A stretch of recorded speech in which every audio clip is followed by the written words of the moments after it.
Welcome to Verbal Pick Radio, where we give you a verbal image of life, and we are everyday people. I'd like to welcome you all to the show. Look, I just want to give you all a heads up on a new film that's getting ready to come out, and the title is Colin, Black and White, and it's about Colin Kaepernick. It's coming to Netflix. It's scheduled to hit around the 29th of October. Now they're calling it. It's a limited series that's coming Friday, October 29th. They call it provocative. They saying it's heartfelt, it's inspiring, and it's emotional. Colin Kaepernick narrates this drama series, recounting his formative years navigating race, class, and culture while aspiring for greatness. Right. Now, the only thing I hope is that they don't change his narrative in order to fit a popular stance, right? Because you can't please everybody. You know, you take a stance in which you believe is right, and you ride it out. Now, once people start understanding the depth of the stance that you took, and they start accepting you, then they'll start offering you little favors. You know, okay, I tell you what, let's not fight. I tell you what, we'll bag off you if you let us have this. Right? We'll give you that if you let us have this. You know, and true change is non-compromising. Now, this film, Colin in Black and White, hasn't come out yet, so we don't know what it's gonna detail. I'm just saying, sometimes I know how Hollywood does things, right? But now, he's going to explain from his point of view and his side of the story on why he took a knee, right? Now, it said that he took a knee to protest the injustice of all the black men being killed and shot by cops. Now, that's a good stance, right? Because we all know that it's true, right? And somebody has to do something. You know, when you have a heart and you care, you're like, look, man, enough is enough. This is inhumane. We are human beings living in a free society. We should not have incidents such as the police killing of young black men like this is Jim Crow or like this was back in slavery, right? But you know, sometimes it's hard to wash the stain of racism out of some fabrics, because you're going to have those who's going to continue to carry on that mindset which produces racism, right? But at a certain point, you have to say enough is enough. Now, I understand, you know, before you get to the point to where you say, okay, enough is enough, you have to exalt all methods in which you think that will resolve the issue, right? Specifically peacefully, right? So you'll say, okay, I tell you what, we're going to march. Okay, I tell you what, we're going to be nonviolent and let you beat us up, hoping you can see that we just want to enjoy life, right? Okay, if after that don't work, okay, okay, we'll just continue to protest more, and as a matter of fact, we'll take it to the Capitol building, right?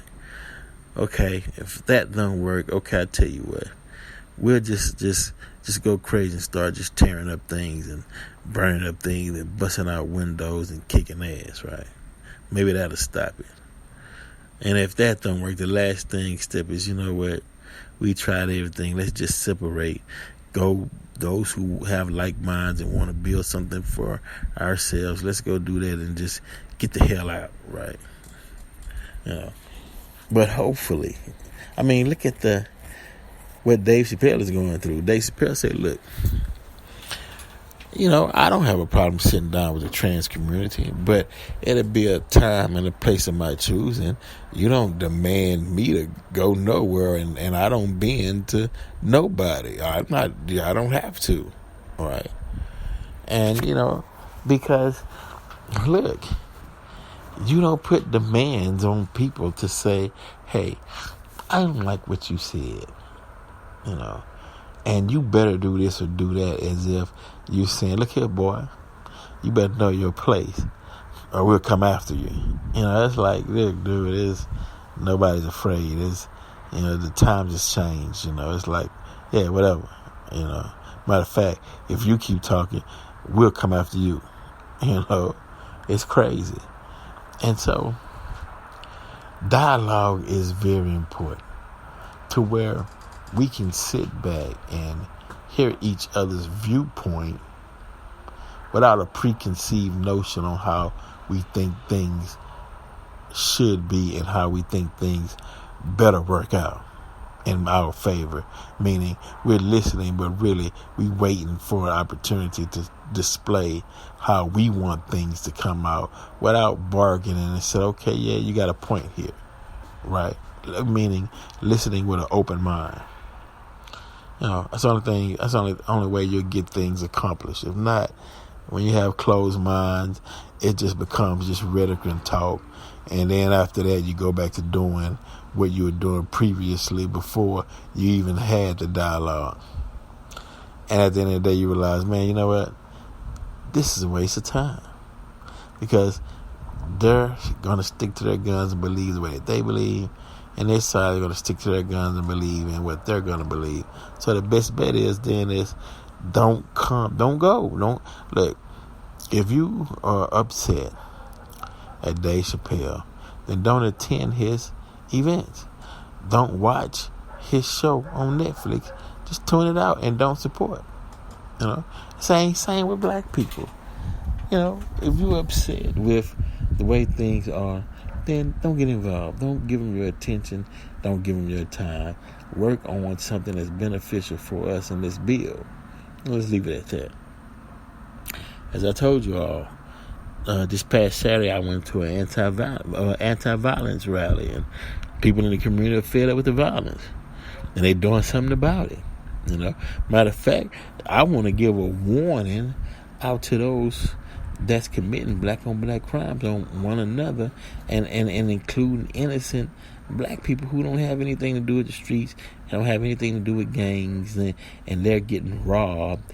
And the only reason why they haven't retaliated because they know you young folks, y'all somebody's children, and really don't nobody want to hurt you. They want to see you succeed because you have people who have hope in this next generation, hope in the future. I mean, from the baddest of the baddest, the worst of the worst, to the good, to what they would call the good children, who don't do any crimes and that's not involved in gangs, and they just want to go to school to study and learn and build a life for themselves without having to worry about some idiot trying to rob them for what they gain out of their success, right? So the community is getting together saying, hey, wait, you know what? We got to protect our community, protect our children, and putting a warning out. Look, stop the violence. Not the fact that the people are afraid. The people just love you and don't want to see you hurt and don't want to come after you.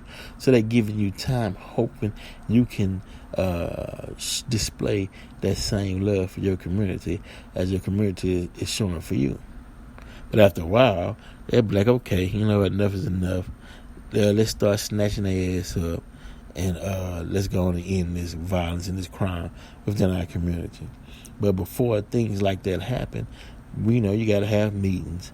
People got to come out and talk to you. Then they got to give you literature that has education in it to boost your knowledge. They got to come shake your hand. They got to come out and say, hey, we love you. They got to come out and say, what's the problem? Okay, we're going to provide jobs for you. We're going to provide an educational system that will provide jobs for you. They got to come out and show you everything to where you say, you know what? Then I'm speaking on behalf of the criminals, right? You know what? The hell with all that you just showed me. I'm still going to rob and kill the innocent members of my community. And then they say, okay, we tried, so let's deal. You know? And we hope that we can curb that. But as a warning, if you don't stop, I'm telling you, the people are fed up. And they ready. You know? So that's what that is. On another note, y'all, matter of fact, you know what? Check out my book, Consequence, by Vince Cole Muhammad, and watch the movie Black's Journey. You'll see a lot of that in my works and my writings, right? To where you can grow and learn from.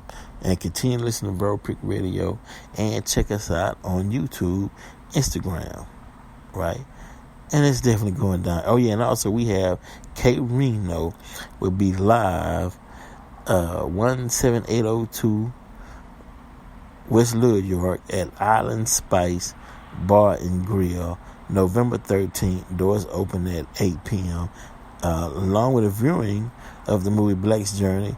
And we got Art Bailey going to be in the house, and also the artist E. Neal. So make sure y'all come and enjoy.